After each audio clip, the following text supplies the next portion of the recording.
नमस्कार दोस्तों, स्वागत है आप सभी का श्री बुद्धसेन के यूट्यूब चैनल पर। आज का हमारा टॉपिक है शिक्षण कौशल। इसमें हम वन लाइनर क्वेश्चनों को देखेंगे। तो चलिए शुरू करते हैं आज का यह वीडियो। ये रहा क्वेश्चन आपके सामने। शिक्षण एक प्रकार का पारस्परिक प्रभाव है जिसका उद्देश्य है दूसरे व्यक्ति के व्यवहारों में वांछित परिवर्तन लाना। यह कथन गेज महोदय जी का है। शिक्षण का अर्थ है सीखने में वृद्धि करना, एक ज्ञान प्रदान करने की प्रक्रिया है। शिक्षण एक ज्ञान प्रदान करने की प्रक्रिया है। शिक्षण के तत्व हैं कक्षा, विद्यालय, समाज। उद्देश्य के आधार पर शिक्षण के प्रकार हैं। उद्देश्य के आधार पर ज्ञानात्मक शिक्षण, भावात्मक शिक्षण, मनोगद्यात्मक शिक्षण, ये सभी उद्देश्य के आधार पर शिक्षण के प्रकार हैं।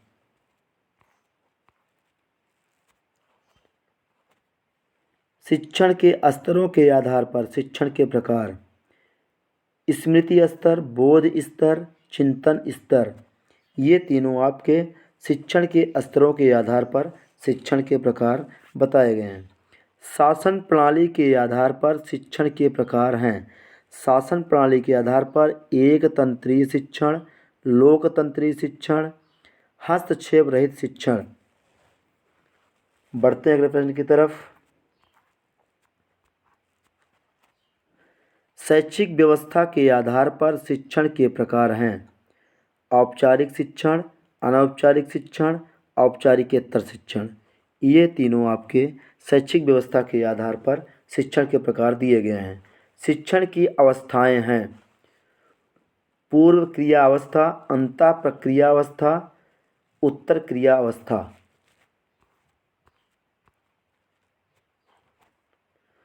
पूर्व क्रिया अवस्था कक्षा में जाने से पूर्व की गई क्रिया पूर्व क्रिया अवस्था होती है।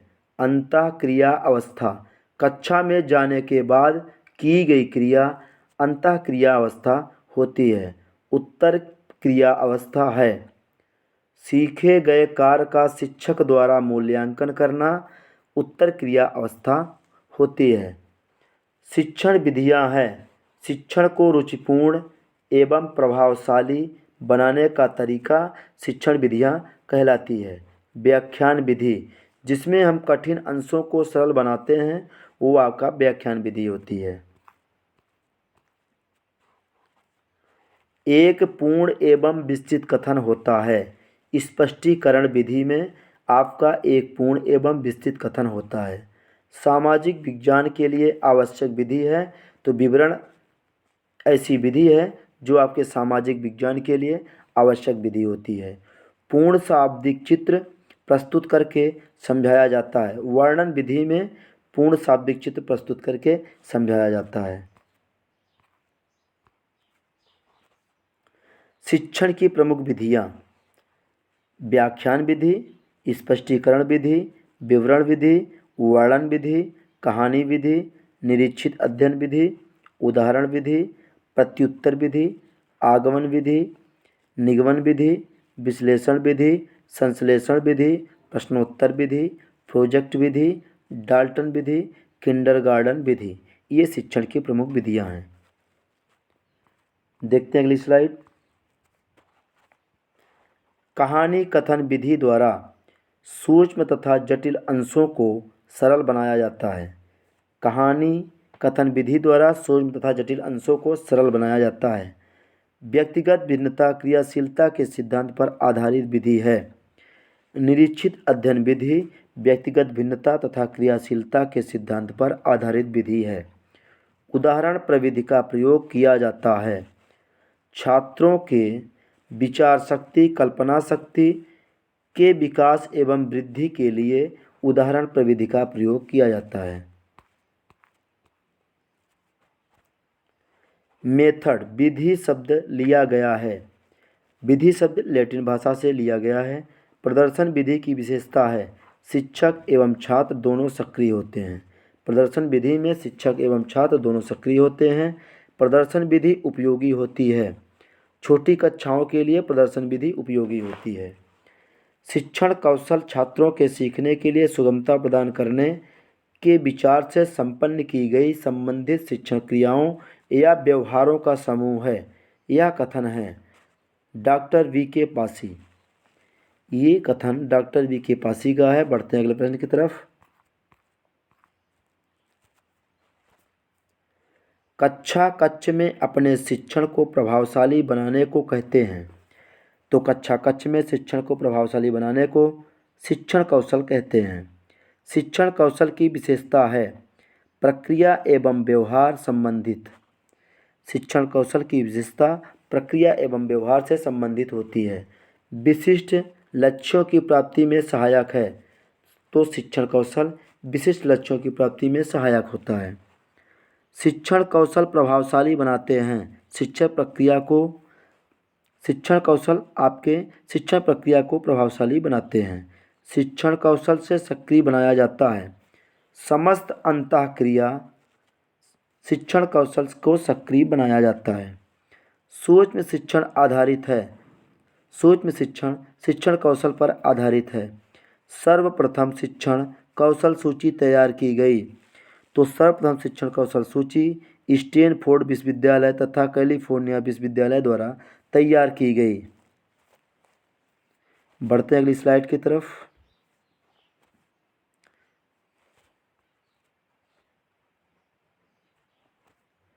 सूक्ष्म शिक्षण के अंतर्गत शिक्षण कौशल निर्मित है। प्रोफेसर वी के पासी द्वारा 13 सूची सूक्ष्म शिक्षण के अंतर्गत निर्मित है। सूक्ष्म शिक्षण का प्रथम स्तर है उद्देश्य को लिखना। सूक्ष्म शिक्षण का द्वितीय स्तर है पाठ की प्रस्तावना। सूक्ष्म शिक्षण की द्वितीय स्तर है NCERT द्वारा निर्धारित महत्वपूर्ण शिक्षण कौशल हैं। तो NCERT द्वारा निर्धारित 5 शिक्षण कौशल आपके खोजक प्रश्न कौशल, स्पष्टीकरण कौशल, उद्दीपन परिवर्तन कौशल, पुनर्बलन कौशल, दृष्टांत कौशल, ये आपके NCERT द्वारा निर्धारित शिक्षण कौशल हैं। बढ़ते अगले स्लाइड की तरफ। शिक्षक छात्रों में रुचि एवं जिज्ञासा उत्पन्न करके पूर्व विज्ञान को नवीन विज्ञान से जोड़ता है। अगर वह पूर्व विज्ञान को नवीन विज्ञान से जोड़ता है तो खोजक प्रश्न कौशल द्वारा यह शिक्षक छात्रों में रुचि एवं जिज्ञासा उत्पन्न करके पूर्व विज्ञान को नवीन विज्ञान से जोड़ता है। खोजक प्रश्न कौशल के घटक हैं तो संकेत देना, किसी चीज़ का संकेत देना, विस्तृत सूचना प्राप्ति, पुनः केंद्रीकरण, पुनः संप्रेषण, आलोचनात्मक जागरूकता, ये आपके खोजक प्रश्न कौशल के घटक होते हैं।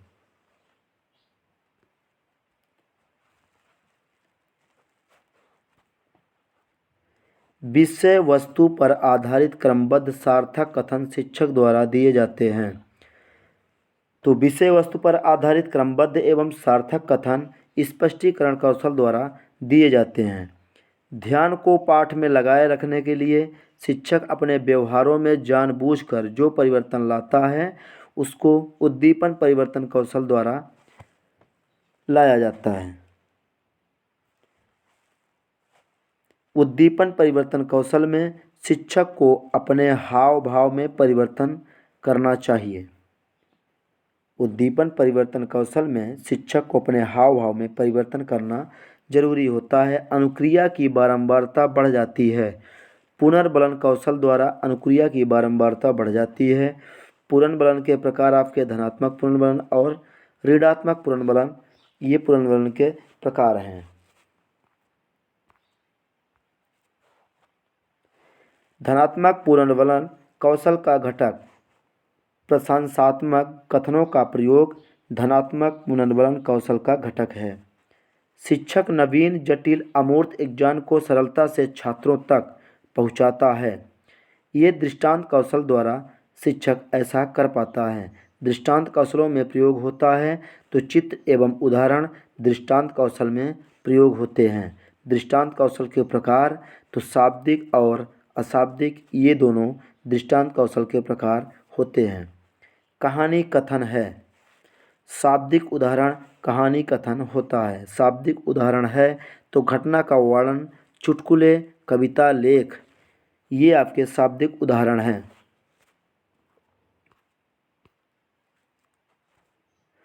अशाब्दिक का उदाहरण है मॉडल, चित्र, मानचित्र, रेखाचित्र, प्रायोगिक दर्शन। अशाब्दिक उदाहरण मॉडल, चित्र, मानचित्र, रेखाचित्र व प्रायोगिक प्रदर्शन, ये आपके अशाब्दिक उदाहरण हैं। कक्षा कक्ष प्रबंधन कौशल है। शिक्षक द्वारा कक्षा में प्रभावशाली शिक्षण अधिगम कक्षा कक्ष प्रबंधन कौशल कहलाता है। अधिगम को रुचिपूर्ण बनाया जाता है तो कक्षा कक्ष प्रबंधन कौशल के द्वारा अधिगम को रुचिपूर्ण बनाया जाता है। शिक्षण कौशल का मूल्यांकन किया जाता है। अनुसूची एवं रेटिंग स्केल के द्वारा शिक्षण कौशल का मूल्यांकन किया जाता है। आगमन विधि के जनक हैं तो आगमन विधि के जनक अरस्तु हैं। उदाहरण से नियम तक पहुंचना, ये आपका आगमन विधि कहलाती है।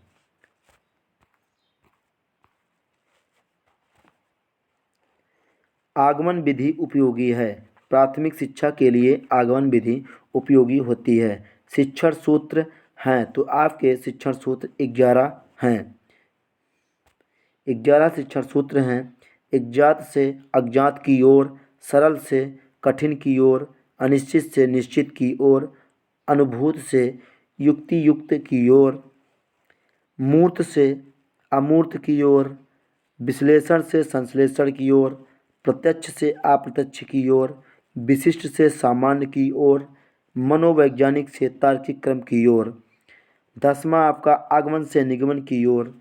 लास्ट आपका 11वां हो जाएगा पूर्ण से अंश की ओर। ये आपके 11 शिक्षण सूत्र हैं। छात्रों के पूर्व एग्जाम के आधार पर नवीन एग्जाम देना अज्ञात से अज्ञात की ओर होता है। सरल प्रत्यय के क्रमानुसार जटिल प्रत्यय बताना सरल से कठिन की ओर होता है। शिक्षक छात्रों की अनिश्चित धारणाओं को निश्चयात्मक प्रदान करता है। अनिश्चित से निश्चित की ओर शिक्षक छात्रों की अनिश्चित धारणाओं को निश्चयात्मकता में प्रदान करता है। ठोस अनुभूति सत्यों की अनुभूति के बाद ही युक्ति युक्त चिंतन आता है। अनुभूति से युक्ति युक्त की ओर ठोस अनुभूत सत्यों की अनुभूति के बाद ही युक्ति चिंतन आता है।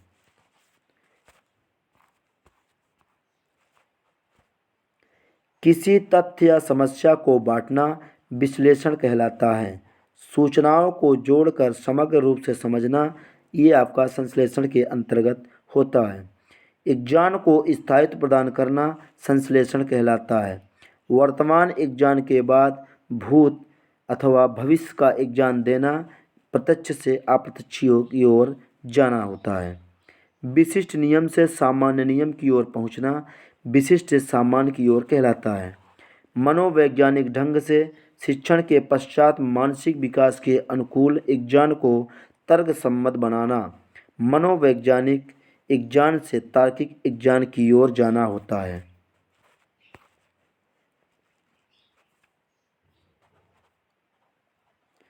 आगमन विधि है।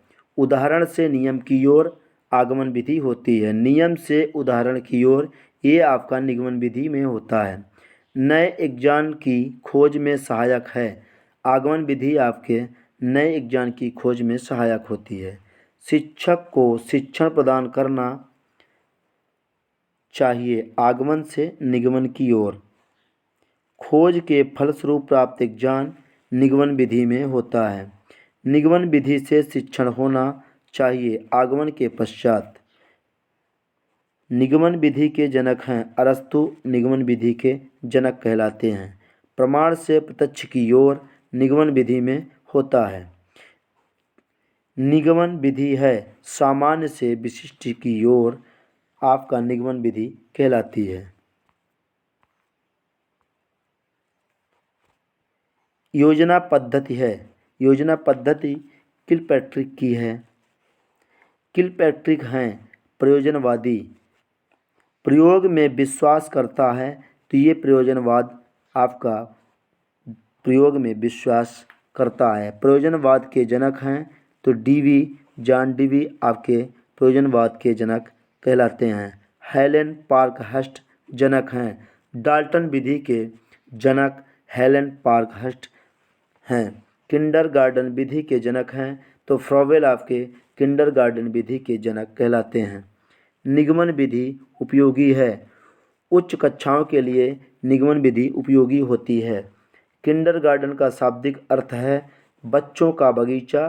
किंडरगार्टन का शाब्दिक अर्थ कहलाता है।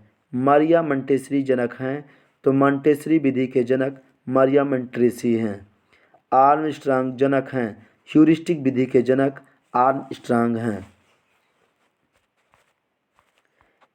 इस वीडियो में बस इतना ही।